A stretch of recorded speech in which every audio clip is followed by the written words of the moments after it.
solve the second problem of the question number 5 from the chapter of gravitation. ठीक है, so we will read the question word by word and we will try to understand what the question is asking, and then we'll reach to the final destination, right? Okay, so the question says the radius of a planet A is half of the radius of the planet B. आधे बच्चों के साथ problem ये है कि they don't understand the question properly, right? तो radius के बारे में बात हो रही है. So first write given.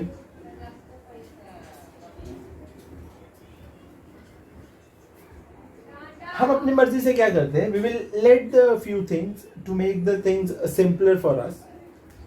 Let the radius of the planet A, ऐसे आप अपनी बुक में लिखेंगे, let the radius of planet A is RA. RA क्या है? Radius of planet A. Okay. And let the radius of planet B, ठीक है, RB. Radius of planet B. Condition क्या है? देखो, the radius of planet A is half of the radius of planet B. अगर एक example लेते हैं, अगर रेडियस ऑफ प्लैनेट बी 10 है तो रेडियस ऑफ प्लैनेट बी ए 5 है. ठीक है, ये रेडियस ऑफ प्लैनेट बी है, ये रेडियस ऑफ प्लैनेट ए है. अगर रेडियस ऑफ प्लैनेट बी 20 है तो रेडियस ऑफ प्लैनेट ए 10 है. अगर रेडियस ऑफ प्लैनेट बी 50 है तो रेडियस ऑफ प्लैनेट ए 25 है. बराबर ना? तो whatever the radius of planet A is, it is exactly the half of radius of planet B. But हमारे पास कोई एक्चुअल वैल्यू नहीं है, हमें सिर्फ इतना पता है कि रेडियस ऑफ प्लैनेट बी कितना है. अभी एक बात बताओ, अगर आपको 10 से 5 पे अराइव होना है तो आप क्या लिखोगे? 10/2. Sir this is the radius of planet A. क्यों? क्योंकि सर आंसर 5 ही आने वाला है. इसके टर्म्स में आप लिखोगे सर 20/2 लिख दो. सर एक काम करो, जो भी रेडियस ऑफ प्लैनेट बी होगा ना, डिवाइड बाई 2 लिख दो. Radius of planet B divide by 2 लिख दो. ये इसका आंसर जो कुछ भी आएगा that is the radius of planet A. समझ में आ रहा है कैसे लिखने वाले हम लोग? ओके, तो यही लिखना है हमें, मेन चीज. This was just an analogy. Okay, तो यहाँ पे लिखते हैं हम लोग, यहाँ से कंडीशन जो गिवन है हमें कि radius of planet A is exactly half of radius of planet B. तो प्लैनेट बी का जो भी वैल्यू है उसका हाफ करेंगे, मतलब डिवाइड बाई 2, तो रेडियस ऑफ प्लैनेट ए मिलेगा. इसको इक्वेशन 1 नाम देते हैं. ठीक है, तो वैसे और कुछ दिया है क्या? देखते हैं. अब मास के बारे में बात हो रही है. If mass of A is M A, ये मेंशन किया हुआ है. ओके, तो लिख देना आप लोग. M A is what? Mass of planet A. MB is what? Mass of planet B. ठीक है, so if the mass of planet A is MA, what must be the mass of B? उसने हमसे पूछा है कि planet B का मास क्या होना चाहिए. सर आपने तो पहले ही बता दिया कि प्लैनेट बी का मास एम बी है. ऐसा नहीं पूछ रहा है वो आपको एक रिलेशन के तौर पे पूछ रहा है. हम लोग समझेंगे कैसे. What must be the mass of, मतलब ये क्या हो गया? टू फाइंड हो गया. बराबर ना? टू फाइंड, क्या फाइंड आउट करना है भाई? तो फाइंड आउट करना है मास ऑफ प्लैनेट बी कितना होगा. Okay, what must be the mass of planet B so that the value of G on B, ध्यान से देखना, value of G on B is half that of its value on A. तो हम लोग मान लेते हैं कि जो जी है which is acceleration due to gravity, planet A के लिए ये होगी जी ए और प्लैनेट बी के लिए ये होगी जी बी. डिस्टिंग्विश कैसे करेंगे? अगर मैं सिर्फ जी लिखूँ तो आपको कैसे मालूम पड़ेगा कि whether this value is for planet A और whether this value is for planet B, हर एक प्लैनेट के हिसाब से अलग अलग वैल्यूज होंगी, राइट? तो हम क्या करेंगे कि for planet A the value of G is G A and for planet B the value of G is G B, ठीक है? ओके, तो इसका कंडीशन दिया है हमें, क्या पूछा गया?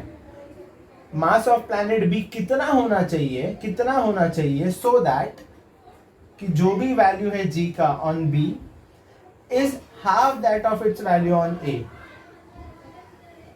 जो भी जी का वैल्यू है on planet B, this should be exactly half of the value of G on planet A.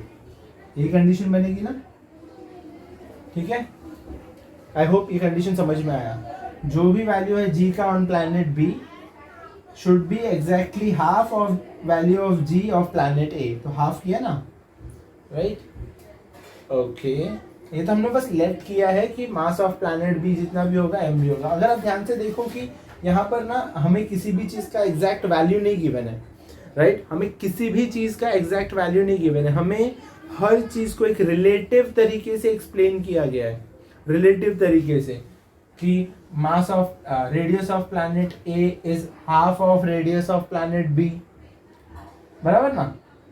Gravity, the value of G on B is half that of the value of G on A, relative तरीके से। तो वैसे relative तरीके से हमें बताना है कि mass of B in comparison to mass of planet A कितना है। Mass of B planet A के कंपैरिजन में डबल है, ट्रिपल है, हाफ है, 10 गुना है, ऐसे बताना है। तो इसके लिए ऐसा कौन सा हमारे पास फॉर्मूला है जो जिसमें ये आर जी कैपिटल एम आता हो? तो हमारे पास एक फॉर्मूला है which is G is equal to capital G M upon R square, right? Where the small G is acceleration due to gravity और ये जो कैपिटल जी है ये क्या है? यूनिवर्सल ग्रेविटेशनल कांस्टेंट, ये मास of planet and this is radius of the planet. But हमारे पास तो सर 2 प्लैनेट हैं, तो दोनों के लिए फॉर्मूला लिखना पड़ेगा, राइट? तो आई होप आपने इतना लिख लिया होगा, so I am rubbing this much part.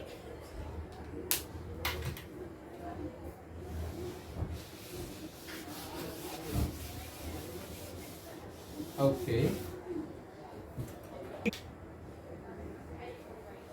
so let's write the formula again. Small g is equal to capital GM upon r square. So planet A के लिए ये फॉर्मूला कैसे लिखेंगे हम लोग? planet A के लिए लिखेंगे GA, इधर भी GA लिखना है? नहीं, this is universal gravitational constant. मतलब आप किसी भी प्लैनेट में, यूनिवर्स में कहीं पर भी चले जाओ, इसका वैल्यू तो कांस्टेंट होता है। तो इसको मुझे A और B एब्रीविएशन देने की जरूरत नहीं है, क्योंकि मैं किसी भी प्लैनेट पे चले जाऊँ इसका वैल्यू तो सेम रहेगा, ठीक है? हम लोग प्लैनेट A के लिए लिख रहे हैं तो यहाँ पे MA लिखना पड़ेगा, और प्लैनेट A के लिए लिख रहे हैं तो यहाँ पे RA लिखना पड़ेगा, और स्क्वायर तो है ही पहले से। Name this as equation 1।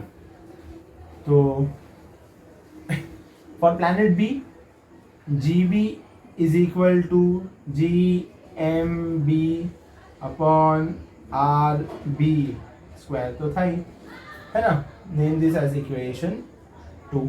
तो देखो ध्यान से, हमने प्लैनेट A के लिए भी फॉर्मूला लिख दिया और प्लैनेट B के लिए भी फॉर्मूला लिख दिया, राइट? तो बेटा हमें फाइंड आउट क्या करना था सर? हमें फाइंड आउट करना है mass of planet B in terms of planet A, बराबर? तो ये जो MB है ये इक्वल टू के एक तरफ होना चाहिए, बाकी सब दूसरी तरफ ना। तो मैं इसको बस रीअरेंज करूंगा। रीअरेंज मतलब मैं एक तरफ सिर्फ मास रखना चाहता हूँ, बाकी सब दूसरी जगह पे रखना चाहता हूँ। तो ध्यान से देखो, इसको रीअरेंज करेंगे, ये डिनोमिनेटर से न्यूमरेटर में जाके मल्टीप्लाई हो जाएगा, ये न्यूमरेटर से डिनोमिनेटर में आके डिवाइड हो जाएगा। कैसे दिखेगा ये? GA into RA square upon capital G is equal to MA, अकेला मिल गया, राइट? इसको इक्वेशन 3 नाम दे देते हैं, क्या फर्क पड़ता है, हमारा ही नंबर है, देते जाओ।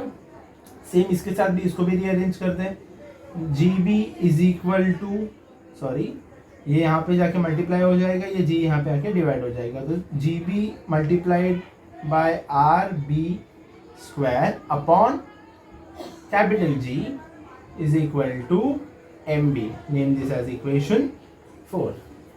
ठीक है.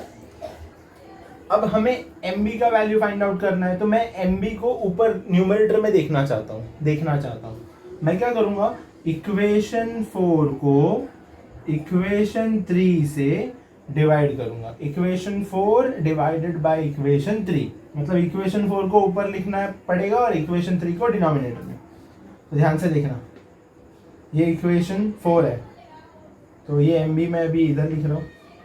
MB upon left side right side upon right side.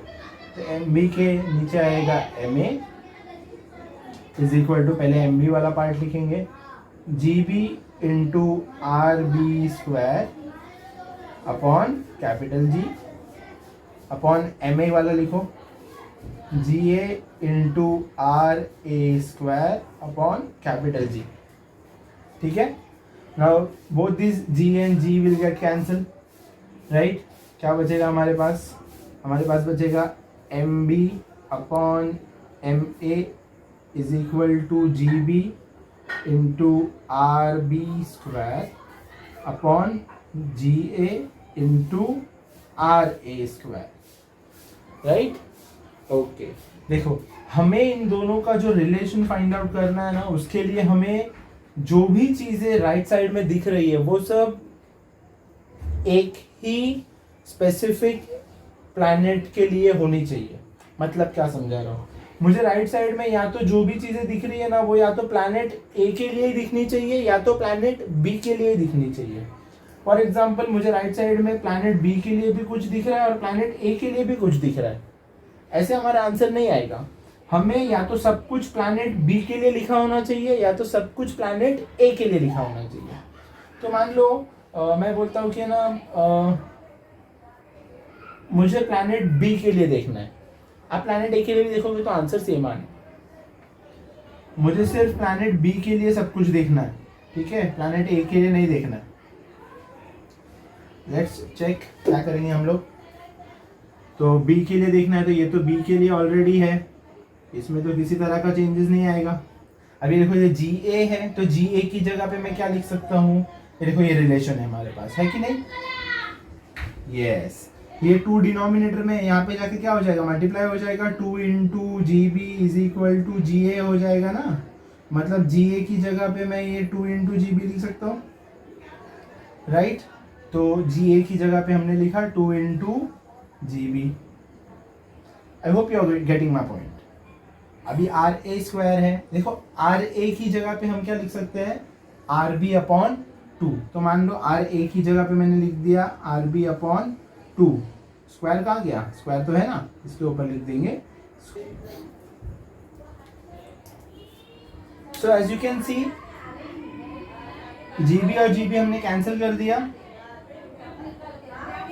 अब क्या बचा, RB square 2 into RB upon 2 whole square. ठीक है. तो इसको मैं जस्ट ऊपर लिख रहा हूं अभी, MB upon MA, right. Okay, MB upon MA. यहाँ पे क्या बचा है, RB होल स्क्वायर और यहाँ पे 2 into RB the whole square upon 4. Bracket open हो जाएगा ना, ये RB का स्क्वायर हो जाएगा और ये 2 का स्क्वायर 4 हो जाएगा. अब देखो, अब ये 4 कहाँ जाने वाला है, ऊपर जाने वाला है. आई होप ये बेसिक चीज़ें आपको पता है. MB अपॉन MA, 4 ऊपर चला गया.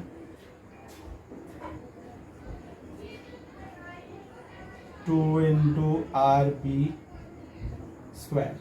अब आपको क्या क्या दिख रहा है, सेम. देखो, ये RB स्क्वायर और ये RB square cancel. 2 1s are 2 and 2 2s are 4.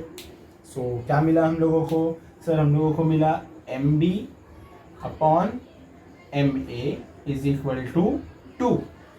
So when this MA will come to this side, we will arrive at this conclusion.